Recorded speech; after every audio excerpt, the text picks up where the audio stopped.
जय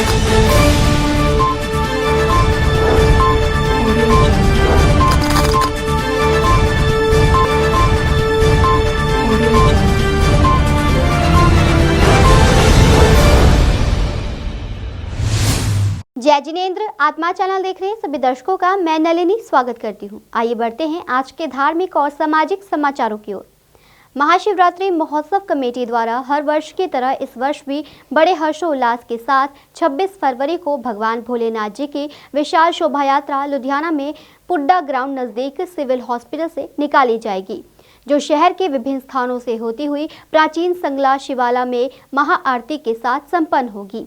महाशिवरात्रि महोत्सव कमेटी के प्रधान नीरज वर्मा ने बताया कि महाशिवरात्रि के उपलक्ष्य में कल शाम संगलावाला शिवाला में मां गौरजा की मेहंदी की रस्म की गई, जिसमें बड़ी संख्या में महिलाओं और शिव भक्तों ने आकर गौरजा की मेहंदी अपने हाथों पर सजाई और अशोक पटाखा भजन मंडली द्वारा भोलेनाथ का गुणगान किया गया।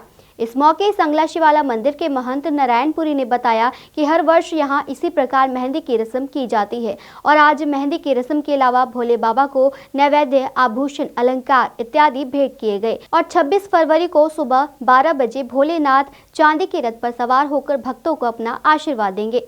वहीं शिवरात्रि के उपलक्ष्य में निकाली जा रही शोभा यात्रा में सम्मिलित होने के लिए नीरज वर्मा ने हल्का पूर्वी से कांग्रेस पार्टी के उम्मीदवार संजय तलवार को निमंत्रण पत्र दिया।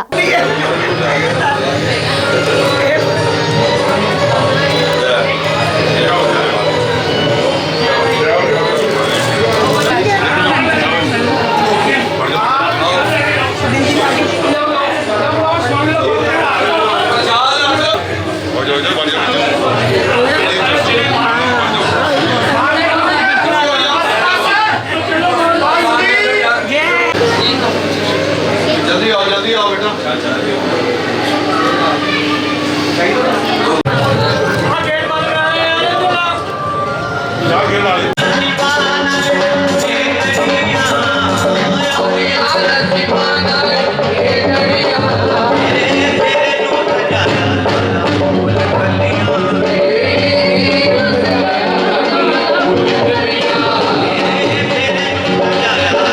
महाशिवरात्रि मत्स्य कमेटी उनके पदाधिकारी सदस्य खासकर नीरज जी द्वारा आज प्राचीन मंदिर संगलावाला शिवाला के प्रांगण में आज रथ यात्रा, जो विशाल रथ यात्रा जो निकालते हैं, उसी के उपलक्ष्य में आज भोले बाबा को मेहंदी की रस्म यहाँ की गई और भोले बाबा जी को मेहंदी और सभी परिवार के पदार्थ और भोजन और उसके अलावा आभूषण अलंकार भेंट किए गए।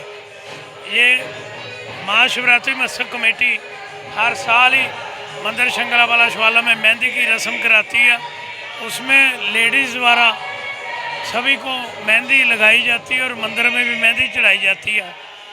तो मैं एक बार फिर महाशिवरात्रि मत्स्य कमेटी साथ साथ महाशिवरात्रि का जो पर्व मंदिर संगलावाला शिवाला में आ रहा है, उसके लिए सभी भक्तजनों को बहुत बहुत आशीर्वाद देता हूँ और सभी को यह प्रेरणा करता हूँ कि महाशिवरात्रि के पर्व में जहाँ जहाँ भी रहते हैं वहाँ पे सिद्ध स्थान और शिवालों में जाएं, भोले बाबा को जलाभिषेक करें और उनका आशीर्वाद प्राप्त करें। लुधियाना से कैमरामैन विकास और सलमान के साथ राजेश मेहरा की रिपोर्ट। यूक्रेन में जंग चल रही है। रूस ने गुरुवार सुबह अटैक कर दिया है। रूसी राष्ट्रपति व्लादिमीर पुतिन ने आज ही मिलिट्री ऑपरेशन का ऑर्डर दिया था। इसके बाद रूसी सेना और उसके हेलीकॉप्टर एयर स्ट्राइक कर रहे हैं। कई गांवों में धमाके की खबर है। अब तक इन हमलों में 9 लोगों की मौत भी हो चुकी है।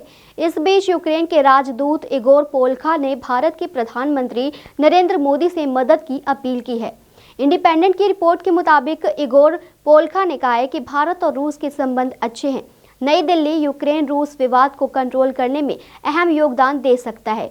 यूक्रेन मामले में भारत के रुख की बात करें तो वह अब तक तटस्थ रहा है। भारत ने अभी तक युद्ध या गतिरोध में किसी की तरह कोई बयान नहीं दिया है, सिर्फ शांति से समस्या का हल निकालने की बात कही है। वैसे सरकार ने पहले भी एडवाइजरी जारी की थी और साथ ही उनको निकालने की व्यवस्था की है, प्लेन्स वगैरह भेजे गए हैं, लेकिन वहाँ की ऐसी स्थिति है कि अब शायद जहाँ तक मुझे जानकारी है कि अभी प्लेन लैंड नहीं कर पा रहा है, लेकिन उसको लेकर सरकार चिंतित है और जो भी इफर्ट संभव था हमारी सरकार ने किया है और आगे भी जो इफर्ट होंगे अपने भारतवासियों को बचाने के लिए क्या एयरलिफ्ट किया जाएगा? क्या कुछ बच्चे जो नहीं, ऑलरेडी प्लेन वहाँ पर भेजी गई थी, कुछ बच्चे आए भी हैं, ऐसा नहीं है, कुछ बच्चे आए हैं, लेकिन एक प्लेन वहाँ गई, वहाँ पर शायद कुछ ऐसी स्थिति थी, हम प्लेन चाहते हुए भी वहाँ पर लैंड नहीं कर पाई। स्थिति विषम है, इसमें कहीं दो राय नहीं है, लेकिन फिर भी हमारी गवर्नमेंट का पूरा इफर्ट है कि जो हमारे भारतवासी हैं, हमारे जो बच्चे वहाँ पर हैं, उन सभी को निकाला जाए। इंडिया का क्या स्टैंड है इस पर कुछ बोल दीजिए आप। भारत चाहता है कि शांति कायम होनी चाहिए,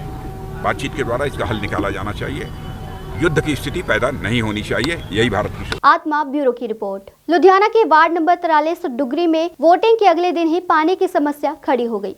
2 दिन से लोग पानी के लिए तरस रहे हैं। इलाका पार्षद और कमलजीत सिंह कड़वल ने भी फोन उठाना बंद कर दिया है। कोमलप्रीत कौर ने बताया कि वोट लेने से पहले झूठे वादे किए गए थे, पानी की समस्या सबसे पहले हल होगी, मगर कुछ भी नहीं हुआ। मीडिया में झूठी फोटो छपवा कर दिखा दिया गया कि इलाके में समरसीबल लगवा दिया गया है, ना तो समरसीबल लगा है और ना ही पानी की समस्या का हल हुआ है।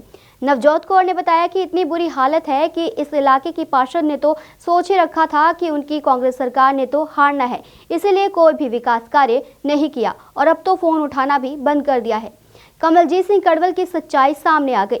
मनदीप कौर ने कहा कि नगर निगम के अफसरों को भी फोन किया, मगर वो भी फोन नहीं उठा रहे। ਕੀ ਨਾ ਤੁਹਾਡਾ? ਸੁਖਦੇਵ ਰਾਜ ਕਿਹੜੇ ਇਲਾਕੇ 'ਚ ਪਾਣੀ ਨਹੀਂ ਆ ਰਿਹਾ? ਨਿਰਮਲ ਨਗਰ ਜੀ, ਕੀ ਕਹਿੰਦੇ 8 ਕੌਣ ਨੰਬਰ ਗਲੀ, 8 ਨੰਬਰ ਗਲੀ। ਕਿੰਨੇ ਦਿਨ ਤੋਂ ਨਹੀਂ ਆ ਰਿਹਾ? 2 ਦਿਨ ਹੋ ਗਏ ਜੀ। ਕੀ ਕਹਿੰਦੇ ਆ? ਕਿਸੇ ਨੂੰ ਫੋਨ ਕੀਤਾ ਤੁਸੀਂ? ਹਾਂਜੀ ਗਏ ਸੀ, ਕਹਿੰਦੇ ਪਿੱਛੋਂ ਮੋਟਰ ਹੀ ਖਰਾਬ ਹੈ। ਤੇ ਕਦੋਂ 2 ਦਿਨ ਤੋਂ ਮੋਟਰ ਠੀਕ ਨਹੀਂ ਹੋ ਰਹੀ? ਹਾਂ ਹਾਂ, ਪਹਿਲੇ ਵੋਟਾਂ ਤੋਂ ਪਹਿਲੇ ਆ ਰਹੇ ਸੀ ਪਾਣੀ? ਪਹਿਲੇ ਆ ਰਿਹਾ ਸੀ, ਜਦੋਂ ਦੀ ਵੋਟਾਂ ਹੋਈ ਹੈ ਪਾਣੀ ਨਹੀਂ ਆ ਰਿਹਾ? ਪਾਣੀ ਬਿਲਕੁਲ ਬੰਦ ਹੈ। ਤੇ ਹੁਣ ਕਿਵੇਂ ਗੁਜ਼ਾਰਾ ਕਰ ਰਹੇ ਹੋ? ਬਸ ਇਧਰ ਉਧਰ ਭਰੀ ਦਾ। ਪਾਣੀ ਨਹੀਂ ਆ ਰਿਹਾ? 2 ਦਿਨ ਤੋਂ ਨਹੀਂ ਪਾਣੀ ਆ ਰਿਹਾ ਜੀ। ਕੀ ਕਹਿੰਦਾ ਕਾਉਂਸਲਰ? ਪਾਣੀ ਆ ਜੀ, ਕਹਿੰਦੇ ਮੋਟਰ ਖਰਾਬ ਆ ਜੀ। ਬਸ ਨਹੀਂ, ਕਦੋਂ ਹੱਲ ਹੋਏਗਾ? ਹੱਲ ਕੀ ਕਹਿੰਦੇ ਕੋਈ ਹੱਲ ਟਾਈਮ ਟੂ ਟੇਬਲ ਕੋਈ ਨਹੀਂ ਹੈਗਾ। ਤੇ ਕਦ ਕੀ ਪਾਣੀ ਕਿੱਥੋਂ ਲਿਆ ਰਹੇ ਹੋ? ਪਾਣੀ ਜੀ ਉਹ ਮੈਂ ਆਪਣੇ ਬਿਜਲੀ ਵਾਲਿਆਂ ਦੇ ਘਰੋਂ ਲਿਆ ਰਿਹਾ, ਇੱਥੋਂ ਹੈਗਾ ਮਤਲਬ 50 ਕੁ ਗਜ। ਅੱਛਾ, ਤੇ ਘਰ ਕਿਵੇਂ ਗੁਜ਼ਾਰਾ ਕਰ ਰਹੇ ਹੋ? ਹੈ ਜੀ, ਗੁਜ਼ਾਰਾ ਕਿਵੇਂ ਕਰ ਰਹੇ ਹੋ? ਪਿਆਰਾ ਕੀ ਦੱਸ, ਬਸ ਤਾਲੇ ਦਾ ਪਿਆ ਜੀ। ਕੀ ਹੋਇਆ, ਪਾਣੀ ਕਿਉਂ ਨਹੀਂ ਆ ਰਿਹਾ? ਪਾਣੀ 2 ਦਿਨ ਹੋ ਗਏ ਜਦੋਂ ਦਾ ਸਮਰਸੀਬਲ, ਪਹਿਲੇ ਜਦੋਂ ਵੋਟਾਂ ਚਾਹੀਦੀਆਂ ਸੀਗੀਆਂ ਉਦੋਂ ਸਮਰਸੀਬਲ ਲਾ ਕੇ ਚਲੇ ਗਏ, ਨਾ ਪਾਣੀ ਆਇਆ। ਹੁਣ ਸਮਰਸੀਬਲ ਲੱਗਿਆ ਵੀ ਹੈ? ਸਮਰਸੀਬਲ ਲੱਗਿਆ ਹੀ ਨਹੀਂ ਹੈ, ਮਤਲਬ ਬੋਰ ਜਿਹਾ ਕਰਵਾਇਆ ਹੋਇਆ, ਬਸ ਉਹਦਾ ਮੀਟਰ ਅਪਲਾਈ ਕੀਤਾ ਹੋਇਆ। ਇਹ ਉਹ ਬਸ ਬਹਾਨੇ ਬਣਾਈ ਜਾਂਦੇ ਨੇ। ਕੌਣ ਬਣਾਉਂਦਾ ਬਹਾਨੇ? ਬਹਾਨੇ ਜਿਹੜਾ ਕਾਉਂਸਲਰ ਹੈ ਤੇ ਜਿਹੜਾ ਕੜਵਲ ਆ ਉਹ ਬਹਾਨੇ ਬਣਾ ਰਹੇ। ਜਦੋਂ ਵੋਟਾਂ ਚਾਹੀਦੀਆਂ ਸੀ ਉਦੋਂ ਗੇੜੇ ਮਾਰਦੇ ਸੀ, ਹੱਥ ਜੋੜਦੇ ਸੀ, ਪੈਰੀ ਹੱਥ ਲਾਉਣ ਤੱਕ ਗਏ ਨੇ ਉਦੋਂ। ਤੇ ਹੁਣ ਵੋਟਾਂ ਲੰਘਣ ਦੀ ਦੇਰ ਹੈ, ਉਸ ਤੋਂ ਬਾਅਦ ਪਾਣੀ ਆਣਾ ਬਿਲਕੁਲ ਹੀ ਬੰਦ ਹੋ ਗਿਆ। ਹੁਣ ਅਸੀਂ ਗੁਰਦੁਆਰੇ ਤੋਂ ਪਾਣੀ ਲੈ ਕੇ ਆ ਰਹੇ ਹਾਂ। ਸਵੇਰ ਦੇ 6 ਵਜੇ ਦੀ ਮੋਟਰ ਚਲਾਈ ਹੋਈ ਹੈ, ਅਸੀਂ ਕਦੀ ਉੱਠ ਰਹੇ ਹਾਂ ਕਦੀ ਕੁਝ ਕਰ ਰਹੇ ਹਾਂ। ਇੰਨੀ ਦੂਰੋਂ ਪਾਣੀ ਚੱਕ ਕੇ ਲੈਣਾ ਸਾਨੂੰ ਬਹੁਤ ਦਿੱਕਤ ਆ ਰਹੀ ਹੈ। ਅਸੀਂ ਤਾਂ ਨਹਾਤੇ ਵੀ ਨਹੀਂ, ਚਾਹ ਵੀ ਨਹੀਂ ਪੀਤੀ ਸਵੇਰ ਦੀ। ਕੀ ਨਾ ਤੁਹਾਡਾ? ਸਰਜੀਤ ਕੌਰ। ਕੀ ਪ੍ਰੋਬਲਮ ਆ ਰਹੀ ਹੈ? ਪਾਣੀ ਦੀ 2 ਦਿਨ ਤੋਂ, ਜਿਸ ਦਿਨ ਦੀਆਂ ਇਲੈਕਸ਼ਨ ਹੋਈਆਂ ਨੇ ਉਸ ਦਿਨ ਦੀਆਂ ਪਾਣੀ ਬਿਲਕੁਲ ਹੀ ਨਹੀਂ ਆ ਰਿਹਾ ਹੈਗਾ। ਮੈਂ ਰਾਤ ਨੂੰ ਫੋਨ ਵੀ ਕੀਤਾ, ਮੈਂ ਕਿਹਾ ਭਾਜੀ ਪਾਣੀ ਆ ਨਹੀਂ ਰਿਹਾ, ਇਲੈਕਸ਼ਨ ਹੋ ਗਈਆਂ ਸੀ, ਪਾਣੀ ਦੇਣਾ ਬੰਦ ਕਰ ਦਿੱਤਾ। ਤੇ ਮੇਰੇ ਖਿਆਲ ਦੇ ਵਿੱਚ ਕਹਿ ਰਹੇ ਆ ਮੋਟਰ ਵਗੈਰਾ ਖਰਾਬ ਆ। ਪਹਿਲਾਂ ਕੜਵੜ ਸਾਹਿਬ ਆਏ ਆ, ਉਹਦਾ ਉਦਘਾਟਨ ਕਰ ਗਏ ਆ, ਕਹਿੰਦੇ ਸੀ ਇਲੈਕਸ਼ਨ ਤੋਂ ਪਹਿਲਾਂ ਅਸੀਂ ਸਮਰਸੀਬਲ ਚਾਲੂ ਕਰ ਦਾਂਗੇ, ਪਰ ਸਮਰਸੀਬਲ ਚਾਲੂ ਨਹੀਂ ਹੋਇਆ ਹੈਗਾ। ਤੇ ਫੋਨ ਵੀ ਕੀਤੇ ਆ, ਕਹਿ ਦਿੰਦੇ ਆ, ਸੋਨੂ ਨੇ ਕਹਿ ਦਿੰਦੇ ਅਸੀਂ ਬੈਠੇ ਆ, ਅਸੀਂ ਚਲਾਵਾਂਗੇ। ਹੁਣ ਜਿੱਤ ਹਾਰ ਤਾਂ ਪਰਮਾਤਮਾ ਦਾ ਹੁਕਮ ਆ ਵੀ ਕਿਵੇਂ ਹੁੰਦੀ ਆ। ਤੇ ਪਰ ਸਮਰਸੀਬਲ ਤਾਂ ਚਲਾਉਣਾ ਚਾਹੀਦਾ ਸੀ ਇਹਨਾਂ ਨੂੰ। ਦਿੱਕਤ ਤਾਂ ਸਾਨੂੰ ਆਉਂਦੀ ਆ ਪਾਣੀ ਤੋਂ। ਹੁਣ ਮੈਂ ਕੱਲ ਦਾ ਮੈਨੂੰ ਪੈਰਾਲਾਈਜ਼ ਦਾ ਅਟੈਕ ਆਇਆ ਹੋਇਆ, ਮੈਂ ਉੱਠ ਕੇ ਪਾਣੀ ਵੀ ਨਹੀਂ ਭਰ ਸਕਦੀ। ਸਾਡਾ ਸਾਰਾ ਟੱਬਰ ਨਹਾਉਣ ਕਰੀਓ ਵੀ ਬੈਠਾ ਵਾ। ਕਿੰਨੇ ਦਾ ਕਦੋਂ ਤੋਂ ਪਾਣੀ ਨਹੀਂ ਆ ਰਿਹਾ? 3 ਦਿਨ ਹੋ ਗਏ ਜੀ ਪਾਣੀ ਆਏ ਨੂੰ। ਕੀ ਕਹਿੰਦਾ ਕਾਉਂਸਲਰ? ਕਾਉਂਸਲ ਕਹਿੰਦਾ ਹਾਂ ਪਾਵਾਂਗੇ, ਵੋਟਾਂ ਤੋਂ ਬਾਅਦ ਪਾਵਾਂਗੇ। ਕੀ ਪਾਵਾਂਗੇ? ਮੋਟਰ ਪਹਿਲੇ ਉਦਘਾਟਨ ਕਦੋਂ ਕਰਕੇ ਗਏ? ਕਾਟਣ ਤਾਂ 2 ਮਹੀਨੇ ਹੋ ਗਏ। ਤੇ 2 ਮਹੀਨੇ ਤੋਂ ਮੋਟਰ ਨਹੀਂ ਪਈ? ਕੁਛ ਨਹੀਂ ਆਏ, ਨਹੀਂ ਮੁੜ ਕੇ ਨਹੀਂ ਆਏ ਹੈਗੇ। ਤੇ ਵੋਟ ਮੰਗਣ ਆਏ ਸੀ? ਵੋਟ ਮੰਗਣ ਆਏ ਨੇ, ਵੋਟਾਂ ਨੇ ਤਾਂ ਪੈਰੀ ਹੱਥ ਲਾਉਂਦੇ ਸੀ। ਤੇ ਉਹ ਵਾਅਦਾ ਕੀਤਾ ਸੀ ਕਿ ਪਾਣੀ ਵਾਅਦਾ ਕੀਤਾ ਸੀ। ਕਿੰਨੇ ਕੀਤਾ ਸੀ? ਵਿਆਹ ਵੋਟਾਂ ਤੋਂ ਬਾਅਦ ਪਾਵਾਂਗੇ। ਹੁਣ ਮੁੜ ਕੇ ਪਾਣੀ ਉਹ ਵੀ ਬੰਦ ਕਰ ਲਿਆ ਜਿਹੜਾ ਆਉਂਦਾ ਸੀ। ਕਿੰਨੇ ਵਾਅਦਾ ਕੀਤਾ ਸੀ? ਵਾਅਦਾ ਸਾਰਿਆਂ ਨੇ ਕੀਤਾ, ਕਾਉਂਸਲ ਨੇ, ਕੜਵੜ ਨੇ। ਤੇ ਕੜਵਲ ਮੁੜ ਕੇ ਆਇਆ ਨਹੀਂ ਆਇਆ। ਤੇ ਵੋਟਾਂ ਜਦੋਂ ਪਾਈ ਸੀ ਕੀ ਲਾਲਚ ਦਿੱਤਾ ਗਿਆ ਸੀ? ਲਾਲਚ ਸਾਨੂੰ ਕੋਈ ਨਹੀਂ ਦਿੱਤਾ, ਮੋਟਰ ਦਾ ਹੀ ਲਾਲਚ ਦਿੱਤਾ। ਤੇ ਮੋਟਰ ਵੀ ਨਹੀਂ ਚੱਲੀ? ਨਹੀਂ, ਮੋਟਰ ਵੀ ਨਹੀਂ ਚੱਲੀ। ਹੁਣ ਪਾਣੀ ਕਿੱਥੋਂ ਭਰਦੇ? ਪਾਣੀ ਅਸੀਂ ਤੁਹਾਨੂੰ ਦੱਸਿਆ ਵੀ 50-60 ਕਿਲੋਮੀਟਰ ਤੋਂ। ਕਦੋਂ ਤੋਂ ਪਾਣੀ ਨਹੀਂ ਆ ਰਿਹਾ? 3 ਦਿਨ ਹੋ ਗਏ ਜੀ ਪਾਣੀ ਆਏ ਨੂੰ। ਕੀ ਕਹਿੰਦਾ ਕਾਉਂਸਲਰ? ਕਾਉਂਸਲ ਕਹਿੰਦਾ ਹਾਂ ਪਾਵਾਂਗੇ, ਵੋਟਾਂ ਤੋਂ ਬਾਅਦ ਪਾਵਾਂਗੇ। ਕੀ ਪਾਵਾਂਗੇ? ਮੋਟਰ ਪਹਿਲੇ ਉਦਘਾਟਨ ਕਦੋਂ ਕਰਕੇ ਗਏ? ਕਾਟਣ ਤਾਂ 2 ਮਹੀਨੇ ਹੋ ਗਏ। ਤੇ 2 ਮਹੀਨੇ ਤੋਂ ਮੋਟਰ ਨਹੀਂ ਪਈ ਕੁਛ ਨਹੀਂ ਆਏ, ਨਹੀਂ ਮੁੜ ਕੇ ਨਹੀਂ ਆਏ ਹੈਗੇ। ਤੇ ਵੋਟ ਮੰਗਣ ਆਏ ਸੀ? ਵੋਟ ਮੰਗਣ ਆਏ ਨੇ, ਵੋਟਾਂ ਨੇ ਤਾਂ ਹੱਥ ਪੈਰੀ ਹੱਥ ਲਾਉਂਦੇ ਸੀ। ਤੇ ਉਹ ਵਾਅਦਾ ਕੀਤਾ ਸੀ ਕਿ ਪਾਣੀ ਵਾਅਦਾ ਚ ਕੀਤਾ ਸੀ। ਕਿਹਨੇ ਵੀ ਕੀਤਾ ਸੀ? ਅਸੀਂ ਵਿਆਹ ਵੋਟਾਂ ਤੋਂ ਬਾਅਦ ਪਾਵਾਂਗੇ। ਹੁਣ ਕਿਹਨੇ? ਮੁੜ ਕੇ ਪਾਣੀ ਉਹ ਵੀ ਬੰਦ ਕਰ ਲਿਆ ਜਿਹੜਾ ਆਉਂਦਾ ਸੀ। ਕਿੰਨੇ ਵਾਅਦਾ ਕੀਤਾ ਸੀ? ਵਾਅਦਾ ਸਾਰਿਆਂ ਨੇ ਕੀਤਾ, ਕੌਂਸਲ ਨੇ, ਕੜਵਟ ਨੇ। ਤੇ ਕੜਵਲ ਮੁੜ ਕੇ ਆਇਆ ਨਹੀਂ ਆਇਆ। ਤੇ ਵੋਟਾਂ ਜਦੋਂ ਪਾਈ ਸੀ ਕੀ ਲਾਲਚ ਦਿੱਤਾ ਗਿਆ ਸੀ? ਲਾਲਚ ਸਾਨੂੰ ਕੋਈ ਨਹੀਂ ਦਿੱਤਾ, ਮੋਟਰ ਦਾ ਹੀ ਲਾਲਚ ਦਿੱਤਾ। ਤੇ ਉਹ ਮੋਟਰ ਵੀ ਨਹੀਂ ਚੱਲੀ? ਨਹੀਂ, ਮੋਟਰ ਵੀ ਨਹੀਂ ਹੁਣ ਚੱਲੀ। ਪਾਣੀ ਕਿੱਥੋਂ ਭਰਦੇ ਹੋ? ਪਾਣੀ ਅਸੀਂ ਤੁਹਾਨੂੰ ਦੱਸਿਆ ਵੀ 50-60 किलोमीटर तो लुधियाना से कैमरामैन विकास के साथ राजेश मेहरा की रिपोर्ट। कहते हैं कि युवा पीढ़ी हमारे देश का भविष्य है, लेकिन आज की युवा पीढ़ी किसी और ही दिशा में जा रही है। आज लुधियाना के हरगोबिंद नगर में सवेरे करीब 3 बजे कुछ शरारती युवाओं ने करीब 4 से 5 वाहनों की तोड़फोड़ की, जिससे मोहल्ले वालों में आक्रोश का माहौल है।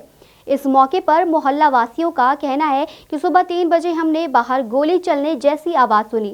जब हमने बाहर आकर देखा तो हमारी गाड़ी के शीशे टूटे हुए थे, जिसके बाद पूरे मामले की सूचना पुलिस को दी गई है। वहीं मोहल्ले के महिलाओं ने पुलिस प्रशासन पर आरोप लगाते हुए कहा है कि पुलिस द्वारा कोई कार्रवाई नहीं की जाती है, बल्कि वे हमसे झूठ बोलते हैं कि कार्रवाई की जाएगी। जब इस बारे में पुलिस प्रशासन से बात की गई तो उन्होंने कहा कि कुछ अज्ञात लोगों ने वाहनों में तोड़फोड़ की है, जिस पर मामला दर्ज कर सीसीटीवी फुटेज खंगालकर दोषियों की तलाश की जा रही है।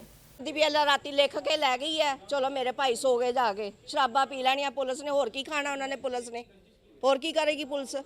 नींद तो साडी खराब होंदी है, 2 बजे तो जो जागन लगी दा आ, सवेर पै जांदी सानू, असीं बन्ने ते खड़े रहीदा आ। एडे एडे उन्हां को मर गया कोई दात हुंदे ने, घट्टो घट्ट 50,000 ਦਾ ਨੁਕਸਾਨ ਹੈ। ਇਹ ਕੌਣ ਭਰੇਗਾ? ਇਹ ਪੁਲਿਸ ਭਰ ਦੇਗੀ, ਜਾਵੇ ਜਿਹਦੇ ਨਾਲ ਕੋਈ ਅੱਗੇ ਨਹੀਂ ਹੁੰਦਾ, ਉਹਦੇ ਨਾਲ ਚੱਲੋ। ਇਹ ਚੌਥਾ ਪੰਜਵਾਂ ਚਾਂਸ ਹੈ ਇਸ ਮਹੱਲੇ ਦੇ ਵਿੱਚ। ਪਹਿਲਾਂ ਗੱਡੀਆਂ ਇਹ ਕੋਈ ਹੈ ਨਹੀਂ, ਅੱਜ 9-10 ਸਾਲ ਤੋਂ ਇਹ ਕੰਮ ਹੋ ਰਿਹਾ, ਫੇਰ ਨਹੀਂ ਹੋ ਰਿਹਾ। ਮੈਨੂੰ ਤੀਜਾ ਚਾਂਸ, ਚੌਥਾ ਚਾਂਸ, ਫਿਰ ਸਾਰੀ ਗੱਡੀਆਂ ਤੇ ਭੰਨ ਕੇ ਧਰ ਚੜੀ। ਸਾਰਾ ਕੀਤਾ ਗਿਆ ਰਾਤੀ ਆਈ ਹੈ ਪੁਲਿਸ ਨੇ ਕੁਝ ਨਹੀਂ ਕੀਤਾ, ਲਿਖ ਕੇ ਲੈ ਗਈ ਹੈ। ਨਹੀਂ ਸਾਡਾ ਕਸੂਰ ਕੀ ਹੈ? ਪੁਲਿਸ ਫਿਰ ਇਹਦਾ ਮਤਲਬ ਖਾਣ ਪੀਣ ਵਾਲੀ ਹੈ ਨਾ, ਇਹਦਾ ਮਤਲਬ ਬਾਹਰ ਅਸੀਂ ਗਲੀ 'ਚ ਕੋਈ ਸਾਡੇ ਬੱਚੇ ਨਹੀਂ ਨਿਕਲ ਸਕਦੇ, ਸਾਡੇ ਆਪ ਨਹੀਂ ਅਸੀਂ ਨਿਕਲ ਸਕਦੇ। ਮੋਇਆ ਕੋ ਦਾਤ ਐਡੇ ਐਡੇ ਵੱਡੇ ਹੁੰਦੇ ਨੇ, ਜਿਨ੍ਹਾਂ ਨਾਲ ਲਾਗ ਡਾਟ ਹੈ, ਤੁਸੀਂ ਉਹਨਾਂ ਨਾਲ ਕੱਢੋ, ਦੂਜਿਆਂ ਨੂੰ ਕਿਉਂ ਤੰਗ ਕਰ ਰਹੇ ਹੋ? ਨਹੀਂ ਨਾਲੇ ਸਾਡਾ ਕਸੂਰ ਕਿ ਅਸੀਂ ਸਾਡੀ ਕਿਸੇ ਦੁਸ਼ਮਣੀ ਹੈ ਤੇ ਆ ਕੇ ਸਾਡੇ ਨਾਲ ਦੁਸ਼ਮਣੀ ਹੋਵੇ ਤਾਂ ਵੀ ਅਸੀਂ ਕਹੀਏ ਵੀ ਸਾਡੇ ਨਾਲ ਕੋਈ ਦੁਸ਼ਮਣੀ ਹੈ। ਜੋ ਅਸੀਂ ਬੰਨੇ ਤੇ ਖੜੇ ਹੁੰਨੇ ਆ, ਰਾਤੀ ਸਾਨੂੰ ਸਵੇਰੇ 3-4 ਵੱਜ ਜਾਂਦੇ ਨੇ। ਹੈ ਮੈਂ ਚੀਕਾ ਦੀ ਆਵਾਜ਼ ਸੁਣੀ, ਜਿਹੜੀਆਂ ਕਦੀ ਸੁਣੀਆਂ ਨਹੀਂ ਜਾਂਦੀਆਂ, ਐਡੀਆਂ ਗੰਦੀਆਂ ਗਾਲਾਂ ਕੱਢੀਆਂ ਨੇ। ਹਾਂ, ਇੱਕ ਤਰੀਕਾ ਥੋੜਾ ਹੈਗਾ ਇਸ ਤਰ੍ਹਾਂ ਮਹੱਲੇ 'ਚ ਰਹਿ ਸਕਦਾ ਬੰਦਾ। ਚੀਕਾ ਮਾਰ ਦੇਵੇ, ਅਸੀਂ ਕਹਿੰਦਾ ਕੋਈ ਬੰਦਾ ਨਹੀਂ, ਆ ਮਹੱਲਾ ਹੈ, ਕੋਈ ਉਹ ਕਬਾੜਖਾਨਾ ਤਾਂ ਨਹੀਂਗਾ ਇੱਥੇ, ਸਾਰਿਆਂ ਨੇ ਆਉਣਾ, ਸਾਰੇ ਐਸੇ ਮਹੱਲੇ 'ਚ ਹੀ ਹੈ, ਹੋਰ ਕੋਈ ਮਹੱਲਾ ਨਹੀਂ ਹੈ, ਐਸੇ ਮਹੱਲੇ 'ਚ ਹੀ ਆਉਂਦੇ ਨੇ। ਹਾਂ, ਮਹੱਲੇ ਦਾ ਤਾਂ ਸਾਨੂੰ ਕੁਝ ਨਹੀਂ ਪਤਾ, ਸਾਨੂੰ ਇੰਨਾ ਪਤਾ ਸੀ ਰਾਤ ਸੁੱਤੇ ਪਏ ਸੀ, ਸਵੇਰੇ 3 ਵਜੇ ਕਰੀਬ ਬਾਹਰ ਇੱਦਾਂ ਲੱਗਿਆ ਜਿਵੇਂ ਕੋਈ ਗੋਲੀ ਚੱਲਦੀ ਹੁੰਦੀ ਹੈ, ਇੱਦਾਂ ਲਲਕਾਰੇ ਵਜੇ। ਜਦੋਂ ਅਸੀਂ ਬਾਹਰ ਨਿਕਲ ਕੇ ਦੇਖਿਆ ਤੇ ਸਾਡੀਆਂ ਗੱਡੀਆਂ ਸ਼ੀਸ਼ੇ ਟੁੱਟੇ ਸੀ। ਆਪਣੇ ਸਮਝ ਤੋਂ ਬਾਹਰ ਆ ਵੀ ਬੰਦੇ ਕੌਣ ਸੀ ਕੌਣ ਨਹੀਂ। ਉਹਨਾਂ ਦੀ ਸਾਡੇ ਆਮ ਮਹੱਲੇ ਦਾ ਕੀ ਹੈਗੀ ਹੈ ਰੰਜਿਸ਼, ਕਿਉਂਕਿ ਅੱਜ ਤੋਂ 7-8 ਮਹੀਨੇ 9 ਮਹੀਨੇ ਪਹਿਲਾਂ ਵੀ ਸਾਡੇ ਮਹੱਲੇ ਦੀਆਂ 14 ਗੱਡੀਆਂ ਤੋੜ ਗਏ ਸੀ। ਅਸੀਂ ਕਹਿੰਦੇ ਆ ਪੁਲਿਸ ਪ੍ਰਸ਼ਾਸਨ ਕਿੱਥੇ ਹੈ? ਪੁਲਿਸ ਪ੍ਰਸ਼ਾਸਨ ਕੁਝ ਨਹੀਂ ਕਰ ਰਿਹਾ, ਕਮ ਸੇ ਕਮ ਇਹਨਾਂ ਦੇ ਨੱਥ ਪਾਈ ਜਾਵੇ। ਇਸ ਕਰਕੇ ਸਾਡੀ ਮੰਗ ਹੈ ਪੁਲਿਸ ਪ੍ਰਸ਼ਾਸਨ ਕੋਲੋਂ ਵੀ ਕਿਸੇ ਤਰੀਕੇ ਇਹਨਾਂ ਨੂੰ ਇਹ ਪੁੱਛਿਆ ਜਾਵੇ ਵੀ ਯਾਰ ਆਮ ਪਬਲਿਕ ਦਾ ਕੀ ਕਸੂਰ ਹੈ। ਕੋਈ ਬੰਦਾ ਅੱਜ 4 ਗੱਡੀਆਂ ਨੁਕਸਾਨ ਹੋਇਆ, ਪਿਛਲੀ ਵਾਰ 14 ਗੱਡੀਆਂ ਨੁਕਸਾਨ ਹੋਇਆ ਸੀ। ਰਾਤੀ ਪੁਲਿਸ ਆਈ ਸੀ ਜੀ, ਪਹਿਲਾਂ ਫੋਨ ਕਰਕੇ ਮੇਰਾ ਖਿਆਲ ਹੈ ਅੱਧੇ ਪੌਣੇ ਘੰਟੇ ਬਾਅਦ ਪੁਲਿਸ ਵਾਲੇ 2 ਮੁਲਾਜ਼ਮ ਆਏ, PCR ਵਾਲੇ, ਉਹ 4:15 ਦੇ ਕਰੀਬ ਆਏ। ਇਹ 3 ਨੰਬਰ ਜੀ, ਪਹਿਲਾਂ PCR ਅਧਿਕਾਰੀ ਆਏ, ਫਿਰ 2 ਬੰਦੇ ਆਏ ਪੁਲਿਸ ਵਾਲੇ, ਤੇ ਉਹਨਾਂ ਨੇ ਆ ਕੇ ASI ਸੀਗਾ, ਉਹਨੇ ਕਿਹਾ ਜੀ ਇਹ ਬੰਦੇ ਉਹੀ ਨੇ ਜਿਨ੍ਹਾਂ ਦੇ ਮੈਂ ਪਿਛਲੀ ਵਾਰੀ 21 ਬੰਦੇ ਫੜੇ ਸੀ। ਰੱਬ ਜਾਣੇ ਫੜੇ ਕਿ ਜਾਂ ਨਹੀਂ ਫੜੇ। ਅਸੀਂ ਤਾਂ ਪੁਲਿਸ ਪ੍ਰਸ਼ਾਸਨ ਕੋਲ ਮੰਗ ਕਰਦੇ ਹਾਂ ਵੀ ਸਾਡੇ ਮਹੱਲੇ ਨੂੰ ਸੇਫਟੀ ਦਿੱਤੀ ਜਾਵੇ। ਸਾਡੇ ਕੋਲ ਇੱਕ ਕੰਪਲੇਂਟ ਆਈ ਹੈ ਕਿ ਕੱਲ੍ਹ ਰਾਤ ਤਕਰੀਬਨ 3 ਵਜੇ ਦੇ ਨੇੜੇ ਕੁਝ ਅਣਪਛਾਤੇ ਬੰਦੇ ਆਏ ਸੀਗੇ, ਜਿਹੜੇ ਨੇ ਇੱਕ ਘਰ ਜੋ ਕਿ ਬੰਦ ਪਿਆ ਸੀ ਉਹਨਾਂ ਦੇ ਗੇਟ ਤੇ ਹਮਲਾ ਕੀਤਾ ਤੇ ਬਾਹਰ ਇੱਕ ਗੱਡੀ ਖੜੀ ਸੀ, ਉਹਦੀ ਭੰਨਤੋੜ ਕੀਤੀ ਹੈ, ਜਿਸ 'ਚ ਅਸੀਂ ਇਸ ਦੇ ਬੰਦੇ ਦੀ ਸਟੇਟਮੈਂਟ ਰਿਕਾਰਡ ਕਰਕੇ ਉਸ 'ਤੇ ਕਾਰਵਾਈ ਕਰ ਰਹੇ ਹਾਂ ਤੇ CCTV ਫੁਟੇਜ ਵਗੈਰਾ ਚੈੱਕ ਕਰਕੇ ਉਹਨਾਂ ਬੰਦੇ ਤੱਕ ਪਹੁੰਚਣ ਦੀ ਕੋਸ਼ਿਸ਼ ਕਰ ਰਹੇ ਹਾਂ। ਕੋਈ ਨਾਮਜ਼ਦ ਵੀ ਹੋਏ ਨੇ, ਕੁਝ ਨਾਮ ਪਤਾ ਲੱਗੇ ਨੇ? ਕੁਝ ਨਹੀਂ, ਹਾਲੇ ਅਨਨੋਨ ਹੈ, ਹਾਲੇ ਅਸੀਂ CCTV ਫੁਟੇਜ ਚੈੱਕ ਕਰ ਰਹੇ ਹਾਂ, ਉਹ ਤੋਂ ਜੋ ਵੀ ਪਤਾ ਲੱਗੂਗਾ ਤੁਹਾਨੂੰ ਦੱਸ ਦਿੱਤਾ ਨਹੀਂ। ਪਹਿਲਾਂ ਇੱਕ ਵਾਰ ਬੰਦੇ ਆਇਡੈਂਟੀਫਾਈ ਹੋ ਜਾਣ ਫਿਰ ਇਸ ਦੇ ਬਾਰੇ ਆਪਾਂ ਦੱਸ ਸਕਦੇ ਹਾਂ। लुधियाना से कैमरामैन सलमान के साथ राजेश मेहरा की रिपोर्ट। बीती रात चड्ढा शुगर मिल कीड़ी अफगाना में गन्ने की ट्रॉली को लेकर एक गन्ना किसान और मिल सुरक्षा कर्मियों के बीच हाथापाई की खबरें आई हैं, जिसका वीडियो सोशल मीडिया पर जंगल की आग की तरह फैल रहा है। वीडियो में साफ तौर पर दिख रहा है कि मिल के सुरक्षाकर्मी किसान को थप्पड़ों और डंडों से बुरी तरह पीट रहे हैं, जिसके बाद रात में माझा किसान संघर्ष समिति के अध्यक्ष बलविंदर सिंह राजू की अध्यक्षता में प्रदर्शन किया गया और मिल के खिलाफ नारेबाजी की गई, जिसके बाद मिल प्रशासन द्वारा 7 सुरक्षा कर्मियों को बर्खास्त कर दिया गया है और पुलिस को उचित कार्रवाई करने को कहा गया है। घायल किसान को प्रशासन द्वारा हरचोवाल के सरकारी अस्पताल में भर्ती कराया गया था, जहां से उसे छुट्टी मिल गई है और वह घर लौट आए हैं। पीड़ित की पहचान गांव देहरीवाल दरोगा निवासी किसान निर्मल सिंह के रूप में हुई है।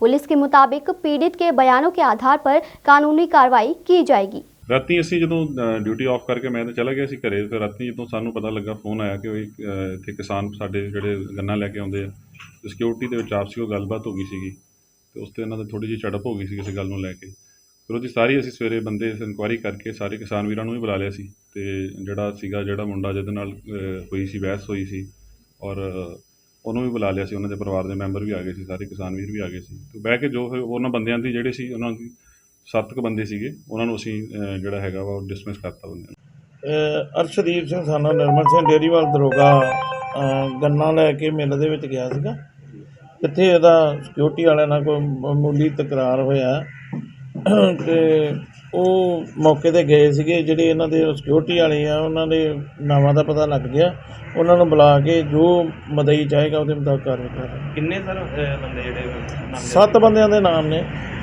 ਉਹਨਾਂ ਦੇ ਨਾਮ ਤੇ ਪਿੰਡਾਂ ਦਾ ਨਾਮ ਪਤਾ ਲੱਗ ਗਿਆ। ਜੋ भी मदई जाएगा जिस तरह उसकी आकृति होगी। गुरदासपुर से जतिंदर कुंडल की रिपोर्ट। पंजाब में सभी राजनीतिक पार्टियां ये दावे कर रही है कि पंजाब को नशा मुक्त किया जाएगा। पिछली सरकारों ने तो ये तक कह दिया था कि उन्होंने नशे को खत्म करने के लिए कदम उठाए हैं, लेकिन अमृतसर में नजारा कुछ और ही देखने को मिल रहा है। लगातार ही अमृतसर में नशे और दड़े सट्टे के मामले बढ़ते ही जा रहे हैं। हालांकि समय समय पर पुलिस द्वारा इन दड़े सट्टे लगाने वाले व्यक्तियों को और नशा बेचने वाले या नशा करने वाले व्यक्तियों को गिरफ्तार कर मामले भी दर्ज किए जा रहे हैं, लेकिन अमृतसर में नशा खत्म होने का नाम नहीं ले रहा है, जिसके चलते अमृतसर के सांसद गुरजीत सिंह औजला द्वारा पंजाब के डीजीपी वीके भरवा को एक पत्र लिखा गया है, जिसमें उन्होंने पंजाब के डीजीपी को अपील की है कि अमृतसर एक टूरिस्ट प्लेस है और गुरुओं की नगरी है और अमृतसर में इस समय बहुत ज्यादा नशा बिक रहा है और बहुत सारे लोग दड़े सट्टे का कारोबार धड़ल्ले से कर रहे हैं। उन्होंने डीजीपी पंजाब को विनती की है कि इस ओर ध्यान दिया जाए और अमृतसर को नशा मुक्त किया जाए। डीजीपी साहब ਨੂੰ चिट्ठी लिख के मैं ਇਹ ਮੰਗ ਕੀਤੀ ਹੈ ਕਿ ਗੁਰੂ ਨਗਰੀ ਜਿਹੜੀ ਹੈ ਇੱਥੇ ਪਵਿੱਤਰ ਸ਼ਹਿਰ ਹੈ, ਲੱਖਾਂ ਸ਼ਰਧਾਲੂ ਇੱਥੇ ਆਉਂਦੇ ਨੇ ਤੇ ਡਰੱਗ ਦੀ ਤੇ ਔਰ ਜਿਹੜੀ ਦੜੇ ਸੱਟੇ ਦੀ ਬਹੁਤ ਵੱਡੀ ਸਮੱਸਿਆ ਇੱਥੇ ਚੱਲ ਰਹੀ ਹੈ। ਅਲਕੋਹਲ ਜਿਹੜੀ ਸਲਮ ਏਰੀਆ 'ਚ ਵਿਕ ਰਹੀ ਹੈ ਔਰ ਸਲਮ ਏਰੀਆ ਜਿੱਥੇ ਗਰੀਬ ਲੋਕ ਰਹਿੰਦੇ ਨੇ, ਜਿਹੜੇ ਮੀਡੀਅਮ ਤਬਕੇ ਦੇ ਹੇਠਲੇ ਲੋਕ ਨੇ, ਜਿਨ੍ਹਾਂ ਦੀ ਆਰਥਿਕ ਹਾਲਤ ਬੜੀ ਮਾੜੀ, ਉਹਨਾਂ ਦੇ ਬੱਚੇ ਬੜੀ ਬੁਰੀ ਤਰ੍ਹਾਂ ਇਹਦੇ 'ਚ ਇਨਵੋਲਵ ਹੋ ਰਹੇ ਨੇ। ਉਸ ਵਾਸਤੇ ਮੈਂ ਉਹਨਾਂ ਨੂੰ ਇਹ ਬੇਨਤੀ ਕੀਤੀ ਹੈ ਕਿ ਤੁਹਾਨੂੰ ਅੱਖਾਂ ਬੰਦ ਕੀਤਿਆਂ ਗੁਜ਼ਾਰਾ ਨਹੀਂ ਹੋਣਾ, ਤੁਹਾਨੂੰ ਇਹਦੇ ਲਈ ਕੋਈ ਨਾ ਕੋਈ ਐਕਸ਼ਨ ਪਲਾਨ ਬਣਾਉਣਾ ਪੈਣਾ ਹੈ। ਜਿੱਦਾਂ ਅਸਾਮ ਨੇ ਬਣਾਇਆ ਹੈ, ਤੇਲੰਗਾਨਾ ਨੇ, ਕੇਰਲਾ ਨੇ, ਆਂਧਰਾ ਪ੍ਰਦੇਸ਼ ਨੇ, ਤੁਹਾਨੂੰ ਉਹਦੀ ਤਰਜ਼ ਤੇ ਕੋਈ ਨਾ ਕੋਈ ਐਕਸ਼ਨ ਪਲਾਨ ਬਣਾਉਣਾ ਪਊ। ਜਿਹੜੀਆਂ ਕਾਲੀਆਂ ਭੇਡਾਂ ਇਹਦੇ 'ਚ ਨੇ ਉਹਨਾਂ ਵਿਰੁੱਧ ਕਾਰਵਾਈ ਕਰਨੀ ਪਊ, ਕਿਉਂਕਿ ਜਦੋਂ ਵੀ ਕਾਰਵਾਈ ਹੁੰਦੀ ਹੈ ਇਹ ਕਰਦੇ ਨੇ, ਪਰਚੇ ਕਰ ਦਿੰਦੇ ਨੇ ਪੀਣ ਵਾਲਿਆਂ ਦੇ, ਦੂਜਿਆਂ ਦੇ 10 ਗ੍ਰਾਮ ਪਾਤੀ, 20 ਗ੍ਰਾਮ ਪਾਤੀ ਔਰ ਪਰਚਾ ਵੀ ਏਡਾ ਢਿੱਲਾ ਕਰਦੇ ਕੋ ਬਚ ਜਾਂਦਾ। ਮੈਂ ਚਾਹੁੰਦਾ ਜਿਹੜਾ ਅੰਮ੍ਰਿਤਸਰ ਨੂੰ ਸਪਲਾਈ ਚੇਨ ਆ ਉਹ ਕਿਉਂ ਨਹੀਂ ਟੁੱਟਦੀ ਇਹਨਾਂ ਕੋਲੋਂ। ਕਿ ਜਦੋਂ ਵੀ ਇਹਨਾਂ ਨੂੰ ਫੋਨ ਕਰੋ, ਮੈਂ ਹਰ ਕਮਿਸ਼ਨਰ ਨੂੰ ਹਮੇਸ਼ਾ ਹੀ ਬੇਨਤੀ ਕੀਤੀ ਹੈ ਕਿ ਸਾਡੇ ਡਰੱਗ ਦੀ ਬਹੁਤ ਵੱਡੀ ਪ੍ਰੋਬਲਮ ਹੈ, ਉਹਨੂੰ ਹਰ ਤਰ੍ਹਾਂ ਕਿਸੇ ਤਰੀਕੇ ਨਾਲ ਕੰਟਰੋਲ ਕੀਤਾ ਜਾਵੇ। ਪਰ ਕਮਿਸ਼ਨਰ ਆਫ ਪੁਲਿਸ ਸਾਨੂੰ ਪੁੱਛਦੇ ਕੌਣ ਹੈ ਜੀ, ਕਿਹੜਾ ਵੇਚਦਾ ਜੀ? ਜੇ ਅਸੀਂ ਦੱਸਣਾ ਤੁਹਾਨੂੰ ਤਾਂ ਫਿਰ ਤੁਸੀਂ ਇੱਥੇ ਬੈਠੇ ਕੀ ਕਰਦੇ ਜੀ? ਤੁਹਾਡੀ ਪੁਲਿਸ ਕੀ ਹੈ, ਤੁਹਾਡੀ CID ਕੀ ਆਂਦੀ, ਤੁਹਾਡੀ ਇੰਟੈਲੀਜੈਂਸ ਕੀ ਆਂਦੀ ਹੈ? ਜੇ ਤੁਹਾਨੂੰ ਲੋਕਾਂ ਨੇ ਦੱਸਣਾ ਆ ਕੇ ਫਲਾਣਾ ਬੰਦਾ ਵੇਚਦਾ, ਤੁਹਾਡੇ ਥਾਣਿਆਂ ਦੇ ਚੰਦ ਕਦਮਾਂ ਤੇ ਸਾਰਾ ਕੁਝ ਹੁੰਦਾ, ਤੁਸੀਂ ਸਾਨੂੰ ਪੁੱਛਦੇ ਜੇ। ਸੋ ਇਹ ਮੈਂ ਉਹਨਾਂ ਨੂੰ ਕਿਹਾ ਕਿ ਇਹ ਸਾਰੀ ਜੇ ਤੁਹਾਡਾ ਤੰਤਰ ਫੇੜ ਹੈ ਤੇ ਫਿਰ ਇਹਨੂੰ ਖਤਮ ਕਰੋ, ਇਹਨਾਂ ਨੂੰ ਸਸਪੈਂਡ, ਇਹਨਾਂ ਨੂੰ ਘਰਾਂ 'ਚ ਬਿਠਾਓ। ਇਹ ਨੌਕਰੀ 'ਚ ਕਾਹਦੇ ਪੈਸੇ ਲੈ ਰਹੇ ਨੇ ਲੋਕ ਸਾਰੇ? ਜੇ ਤੁਹਾਨੂੰ ਇੰਟੈਲੀਜੈਂਸ ਤੁਹਾਡੀ ਇਹ ਨਹੀਂ ਪਤਾ ਕਰ ਰਹੀ ਕਿ ਅੰਮ੍ਰਿਤਸਰ 'ਚ ਦੜਾ ਸੱਟਾ ਕੌਣ ਚਲਾ ਰਿਹਾ, ਅੰਮ੍ਰਿਤਸਰ 'ਚ ਅਲਕੋਹਲ ਕਿਹਦੀ ਆ ਰਹੀ ਆ, ਅੰਮ੍ਰਿਤਸਰ 'ਚ ਚਿੱਟਾ ਜਾਂ ਸਿੰਥੈਟਿਕ ਡਰੱਗ, ਜਿਹੜਾ ਚਿੱਟਾ ਵੀ ਕਹਿੰਦੇ ਉਹਨੂੰ ਪਰ ਵੈਸੇ ਸਿੰਥੈਟਿਕ ਡਰੱਗ ਹੈ, ਉਹ ਕੌਣ ਲੈ ਕੇ ਆ ਰਿਹਾ? ਸੋ ਇਹਦੇ ਨਾਲ ਅੱਜ ਉਹਨਾਂ ਨੂੰ ਕਿਹਾ ਕਿ ਆਪਣੇ ਆਪ ਨੂੰ ਜਿਹੜੀ ਐਂਟੀ ਡਰੱਗ ਡੇ ਆ ਰਿਹਾ, ਇੰਟਰਨੈਸ਼ਨਲ ਐਂਟੀ ਡਰੱਗ ਡੇ ਮਨਾਇਆ ਜਾ ਰਿਹਾ, ਸਾਰੇ ਵਰਲਡ 'ਚ ਮਨਾਉਂਦੇ ਆ, ਉਦੋਂ ਤੱਕ ਕੋਈ ਨਾ ਕੋਈ ਕੰਕਰੀਟ ਹੱਲ ਦਿਓ।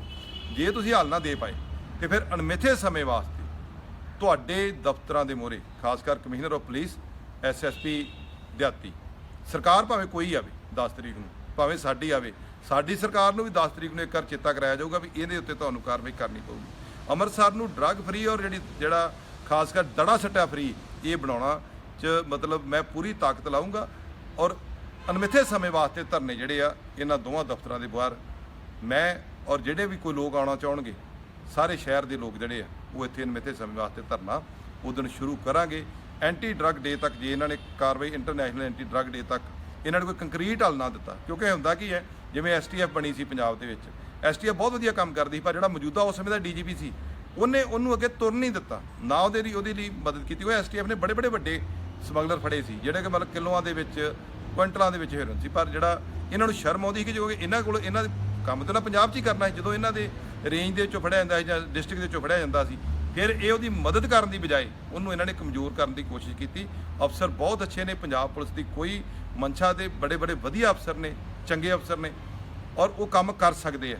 ਜਿਹੜੇ ਕਾਲੀਆਂ ਭੇਡਾਂ ਨੇ ਚਾਹੇ ਸਾਡੇ 'ਚ ਹੋਣ ਚਾਹੇ ਕੋਈ ਹੋਏ, ਤੁਹਾਨੂੰ ਕਾਰਵਾਈ ਕਰਨੀ ਪਊਗੀ, ਕਿਉਂਕਿ ਹਮੇਸ਼ਾ ਹੀ ਤੁਸੀਂ ਟਾਲ ਦਿੰਦੇ ਜੇ ਗੱਲ ਕਰਨ ਤੋਂ, ਕੋਈ ਨਹੀਂ ਜੀ ਵਿਹਨੇ ਆ ਜੀ ਕਰਦੇ ਆ, ਇੱਦਾਂ ਨਹੀਂ ਹੋਣਾ। ਸਾਨੂੰ ਵੀ ਸਮਝ ਲੱਗ ਜਾਂਦੀ ਜਿਹੜੀ ਭਾਸ਼ਾ 'ਚ ਤੁਸੀਂ ਅੱਗੋਂ ਫੋਨ ਸੁਣਦੇ, ਜਿਹੜੀ ਭਾਸ਼ਾ ਤੁਸੀਂ ਸਾਨੂੰ ਕਹਿੰਦੇ ਜੇ ਉਹ ਸਾਨੂੰ ਸਾਰਾ ਸਮਝ ਹੁੰਦਾ, ਪਰ ਮੈਂ ਉਦੋਂ ਤੱਕ ਚੁੱਪ ਸਾਂ ਕਿਉਂਕਿ ਚੰਨੀ ਜੀ ਨੇ ਇੱਕ ਵੱਡਾ ਕੰਮ ਜਿਹੜਾ ਉਹਨੂੰ ਫੜ ਕੇ ਕੀਤਾ, ਬਿਕਰਮ ਮਜੀਠੀਏ ਨੂੰ ਉੱਤੇ ਜਿਹੜਾ ਪਰਚਾ ਦਰਜ ਕੀਤਾ। ਮੈਂ ਉਹ ਤੋਂ ਸੰਤੁਸ਼ਟ ਹਾਂ ਕਿ ਚਲੋ ਘੱਟੋ ਘੱਟ ਇੱਕ ਮਨਸ਼ਾ ਤੇ ਚੰਗੀ ਜ਼ਾਹਰ ਕੀਤੀ ਆ, ਪਰ ਸਮਾਂ ਘੱਟ ਮਿਲਿਆ। ਪਰ ਮੈਂ ਹੁਣ ਕਲੀਅਰ ਦੱਸ ਦੇਣਾ ਚਾਹੁੰਦਾ ਹਾਂ 10 ਤਰੀਕ ਤੋਂ ਸਰਕਾਰ ਜਿਹੜੀ ਮਰਜ਼ੀ ਆਵੇ, ਇਹ ਲੜਾਈ ਜਿਹੜੀ ਹੈ ਇਹਨੂੰ ਅੰਤ ਤੱਕ ਲੈ ਕੇ ਜਾਇਆ ਜਾਊਗਾ ਔਰ ਅੰਮ੍ਰਿਤਸਰ ਦੇ ਵਿੱਚ ਇਹ ਕੰਮ ਨਹੀਂ ਹੋਣ ਦਿੱਤਾ ਜਾਊਗਾ। ਤੇ ਜਿਹੜੇ ਸੱਜਣ ਤਾਈਆਂ ਪਗਾਉਂਦੇ ਨੇ, ਜਿਹੜੇ ਇਸ ਬਿਰਤੀ ਦੇ ਲੋਕਾਂ ਨਾਲ, ਉਹ ਵੀ ਅਫਸਰ ਸਮਝ ਲੈਣ। ਉਹ ਸੱਜਣ ਤਾਈਆਂ ਨੂੰ ਜਾਂ ਤੇ ਫੜ ਕੇ ਉਹਨਾਂ ਨੂੰ ਅੰਦਰ ਦੇ ਦਿਓ, ਚਾਹੇ ਕੋਈ ਪੋਲੀਟੀਕਲ ਹੈ, ਚਾਹੇ ਕੋਈ ਅਫਸਰ ਹੈ ਤੁਹਾਡਾ ਯਾਰ ਹੈ, ਕਿਉਂਕਿ ਆਫਟਰ ਆਲ ਕੋਈ ਨਾ ਕੋਈ ਤਾਂ ਹੈਗਾ ਨਾ ਜਿਹੜਾ ਤੁਹਾਨੂੰ ਰੋਕਦਾ ਹੈ।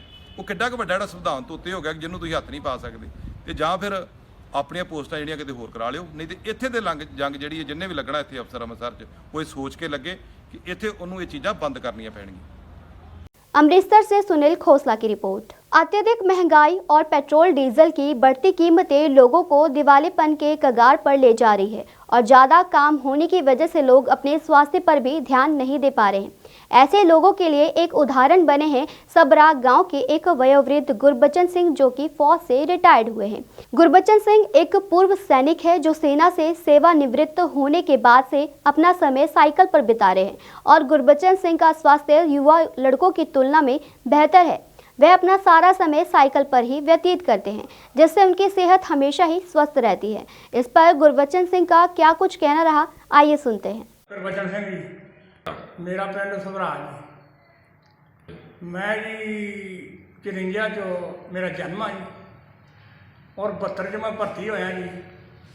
17 साल देश की सेवा करके तो 99 च आउट होया जी। उस तो बाद मैं 32 साल हो चले जी मैनू साइकिल चलाते जी। 99 का मैं आउट है जी, तो 32 साल हो चले जी। मैं कहना पेट्रोल बहुत महंगा, ਜਿਹਦੇ ਨਾਲ ਮੇਰਾ ਸਰੀਰ ਫਿਟਿੰਗ ਰਹਿੰਦਾ ਜੀ। ਮੈਂ ਤਾਂ ਬੱਚਿਆਂ ਨੂੰ ਕਹਿੰਦਾ ਵੀ ਮੋਟਰਸਾਈਕਲ ਛੱਡੋ, ਗੱਡੀਆਂ ਛੱਡੋ, ਸਾਈਕਲ ਚਲਾਓ ਜੀ। 4 ਕਿਲੋਮੀਟਰ ਜਾਣਾ, 4 ਆਉਣਾ ਜੀ। 1-2 ਗੇੜੇ ਮੇਰੇ ਇਹ ਲੱਗ ਜਾਂਦੇ ਜੀ। ਜੇ ਮੈਂ ਦੂਰ ਨੇੜੇ ਜਾਵਾਂ, ਤਰਨਤਾਰਨ ਜਿਹੜੇ ਵੀ ਮੈਂ ਸਾਈਕਲ 'ਤੇ ਚਲੇ ਜਾਂਦਾ ਜੀ। ਫਿਰੋਜ਼ਪੁਰ ਵੀ ਕੰਟੀਨ 'ਤੇ ਜਾਣਾ ਆਰਮੀ ਦੇ, ਉੱਥੇ ਵੀ ਸਾਈਕਲ 'ਤੇ ਚਲੇ ਜਾਂਦਾ ਕਈ ਵਾਰ।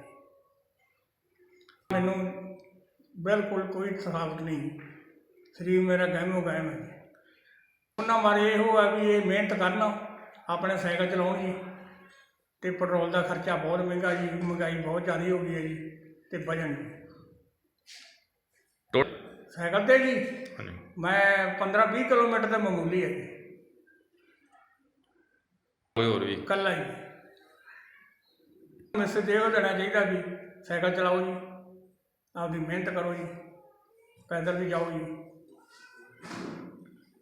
30 ਸਾਲ ਹੋ ਜਾਂਦੇ ਕਿਉਂ ਮੈਂ ਪੈਨਸ਼ਨ ਆਇਆ ਜੀ, 99 ਦੀ ਪੈਨਸ਼ਨ ਆਇਆ ਜੀ। 32 ਸਾਲ ਲੱਗ ਗਏ। ਹਾਂ, ਇੱਕ ਸਰੀਰ ਤੰਦਰੁਸਤਾ, ਬੁਖਾਰ ਕਦੇ ਨਹੀਂ ਚੜ੍ਹਦਾ ਜੀ, ਮਹਾਰਾਜ ਦੀ ਕਿਰਪਾ ਜੀ। ਚੀਚੀ ਦੀ ਜਿਹੜੀ ਨਾੜ ਆ ਖੱਬੇ ਪੈਰ ਦੀ, ਇਹ ਨਾੜ ਆ ਦਿਮਾਗ ਦੀ ਨਾਲੀ ਤੱਕ ਦੇ ਇੱਕ ਨਾੜ ਜਾਂਦੀ ਹੈ ਜਿਹਦੇ ਨਾਲ ਸਾਰੇ ਆਨੇ ਹੁੰਦੇ। ਮੈਂ ਚਲਾਉਣਾ ਹੈਗਾ, ਮੈਂ ਕਹਿੰਦਾ ਜੀ ਚਲਾਓ ਜੀ, ਜਿੰਨੀ ਮਿਹਨਤ ਕਰੋ ਜੀ ਕਰੋ ਜੀ। ਵਾਹਿਗੁਰੂ ਜੀ ਕਾ ਖਾਲਸਾ ਤੇ ਵਾਹਿਗੁਰੂ ਜੀ ਕੀ ਫਤਿਹ। ਮੇਰਾ ਨਾਮ ਜੋਗਿੰਦਰਪਾਲ ਸਿੰਘ। ਪਿੰਡ ਸਭਰਾ ਤਹਿਸੀਲ ਪੱਟੀ ਜ਼ਿਲ੍ਹਾ ਤਰਨਤਾਰਨ। ਇਹ ਬਿਲਕੁਲ ਜੋ ਦੱਸ ਰਹੇ ਬਿਲਕੁਲ ਸੱਚ ਆ, ਕਿਉਂਕਿ ਸਾਡਾ ਵੀ ਖੇਤ ਸਿਰੇ ਦੁੱਬੀ ਆਏ ਰਾਹ 'ਤੇ ਆ, ਤੇ ਅਸੀਂ ਆਸ ਕਰ ਇਹ ਵੀ 72 ਦੇ ਵਿੱਚ ਹੀ ਰਿਟਾਇਰਮੈਂਟ ਹੋਇਆ, ਤੇ ਮੈਂ ਵੀ 72 ਦੇ ਵਿੱਚ ਹੀ ਰਿਟਾਇਰਮੈਂਟ ਹੋਇਆ ਵਾ। ਉਦੋਂ ਤੋਂ ਅਸੀਂ ਇਕੱਠੇ ਆਉਂਦੇ ਜਾਂਦੇ ਮਿਲਦੇ ਹਾਂ, ਕਿਉਂਕਿ ਮੈਨੂੰ ਵੀ ਸਾਈਕਲ ਦਾ ਸ਼ੌਂਕ ਆ, ਕਿਉਂਕਿ ਸਨ 69, 70, 71 ਤੇ 72 ਤੱਕ ਮੈਂ ਵੀ ਕਾਲਜ ਦੇ ਵਿੱਚ ਪੱਟੀ ਕਾਲਜ ਦੇ ਵਿੱਚ 3 ਸਾਲ ਲਾਇਆ, ਤੇ ਮੈਂ ਸਾਈਕਲ 'ਤੇ ਹੀ 3 ਸਾਲ 3 ਕਲਾਸਾਂ ਕੀਤੀਆਂ ਵਾ, ਜਿਸ ਕਰਕੇ ਮੈਨੂੰ ਸ਼ੁਰੂ ਸਾਈਕਲ ਨਾਲ ਸ਼ੌਂਕ ਸੀ। ਉਹਦਾ ਕਰਕੇ ਮੈਂ ਇਹਨਾਂ ਦੇ ਸ਼ੌਂਕ ਨੂੰ ਵੀ ਬਹੁਤ ਚੰਗਾ ਸਮਝਿਆ ਵਾ। ਜੇ ਇਹਨਾਂ ਦਾ ਸ਼ੌਂਕ ਨੇ ਪਾਲਿਆ ਤਾਂ ਅੱਜ ਇਹ ਤੰਦਰੁਸਤ ਆ, ਮਿਲਦੇ ਗੁਲਦੇ ਰਹਿੰਦੇ, ਬਿਲਕੁਲ ਤੰਦਰੁਸਤ, ਗੋਡੇ ਗਿੱਟਿਆਂ ਵੱਲੋਂ, ਸਰੀਰ ਵੱਲੋਂ। ਸਾਈਕਲ ਦੇ ਨਾਲ ਸਾਰੇ ਸਰੀਰ ਦੀ ਵਰਜਿਸ਼ ਹੁੰਦੀ ਆ, ਜਿਹਦੇ ਨਾਲ ਸਾਰੇ ਸਰੀਰ ਨੂੰ ਤਾਕਤ ਮਿਲਦੀ ਆ, ਹਾਜ਼ਮਾ ਤੱਕ ਠੀਕ ਰਹਿੰਦਾ ਵਾ, ਦਿਮਾਗ ਦੀ ਵੀ ਤੰਦਰੁਸਤੀ ਰਹਿੰਦੀ ਆ, ਸਾਰਾ ਸਰੀਰ ਬਿਲਕੁਲ ਸਾਈਕਲ ਚਲਾਉਣਾ ਤੰਦਰੁਸਤ ਰਹਿੰਦਾ ਵਾ, ਬਲੱਡ ਸਰਕੂਲੇਸ਼ਨ ਬਿਲਕੁਲ ਸਹੀ ਰਹਿੰਦਾ ਵਾ। ਇਸ ਕਰਕੇ ਜਦੋਂ ਦਾ ਮੈਂ ਇਹਨੂੰ ਮਿਲਦਾ ਵਾਂ ਬਿਲਕੁਲ ਇਸ ਤਰ੍ਹਾਂ ਹੀ ਨਾ ਮੈਂ ਤੰਦਰੁਸਤ ਵੇਖਿਆ, ਜਿਉਂ ਦੇ ਤਿਉਂ ਹੀ ਸਾਈਕਲ ਚਲਾਉਣ ਡਿਆ, ਅਤੇ ਅੱਜ ਤੱਕ ਬਿਲਕੁਲ ਤੰਦਰੁਸਤ ਆ, ਬਿਮਾਰੀ ਤੋਂ ਰਹਿਤ ਆ, ਖਰਚੇ ਤੋਂ ਵੀ ਬਚੇ ਆ। ਅਤੇ ਸਾਨੂੰ ਵੀ ਇਹੋ ਹੀ ਇਹਨਾਂ ਤੋਂ ਸਿੱਖਿਆ ਲੈਣੀ ਚਾਹੀਦੀ ਆ ਕਿ ਅਸੀਂ ਵੀ ਮੋਟਰਸਾਈਕਲ ਮੋੜ ਛੱਡ ਕੇ ਸਾਈਕਲ ਨੂੰ ਫੜੀਏ ਅਤੇ ਆਪਣੀ ਸਿਹਤ ਨੂੰ ਬਰਕਰਾਰ ਰੱਖੀਏ।